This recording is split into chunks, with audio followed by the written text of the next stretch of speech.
Hey guys, അങ്ങനെ exam എല്ലാം കഴിഞ്ഞോടെ ഞങ്ങൾ ട്യൂഷൻ ക്ലാസ്സിലേക്ക് ഒരു ദിവസം ഒന്ന് പോയിട്ടുണ്ടായിരുന്നില്ല. ഞങ്ങളുടെ ലാസ്റ്റ് ഡേ ആണ് കേട്ടോ.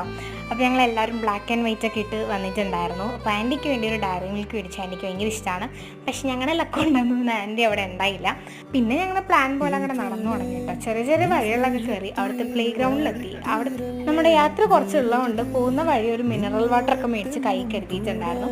അങ്ങനെ കുറേ ഇടവഴികളൊക്കെ കയറി ഞങ്ങൾ മെയിൻ റോഡിൽ കയറിയപ്പോഴേക്കും ആൻഡ്രിയ അവളുടെ അമ്മയുടെ സാലറി എന്നൊരു ചെലവുണ്ടായിരുന്നു. അപ്പം ഞങ്ങൾക്ക് എല്ലാവർക്കും ഷെയ്ക്കൊക്കെ മേടിച്ചു. അവിടെ തൊട്ടടുത്തുള്ള ഒരു ചെറിയ വാക്ക് വേ പോലത്തെ സ്ഥലം ഉണ്ടാവും. അപ്പോൾ അവിടെ കുറേ നേരം സൺസെറ്റ് ഒക്കെ കണ്ട് ഇത് ഞങ്ങളുടെ പണ്ട് ഫ്രീ പീരീഡ് കിട്ടിയപ്പോഴും കളിച്ച ഡാൻസൊക്കെയാണ്. അങ്ങനെ ഞങ്ങൾ നേരെ തിരിച്ച് ട്യൂഷനിലെത്തി. ആൻറ്റിക്ക് മിഠായി കൊടുത്തു, പ്ലസ് ഞാൻ അവർക്ക് കുറേ ഗിഫ്റ്റും കൊടുത്തു. നെക്സ്റ്റ് ഇയറിൽ ഞാൻ ഈ ട്യൂഷനിലായിരിക്കില്ല മേ ബി. അപ്പോൾ എല്ലാവർക്കും ഭയങ്കര ഇഷ്ടപ്പെട്ടു. അവരുടെ എക്സ്പ്രഷൻ കണ്ടാൽ അറിയാൻ പറ്റും. അപ്പോൾ ഈ ഒരു ഇയർ എൻ്റെ ഫസ്റ്റ് ട്യൂഷൻ ഇത്രയും അടിപൊളിയാക്കി തന്നവർക്ക് thank you so much and I love U.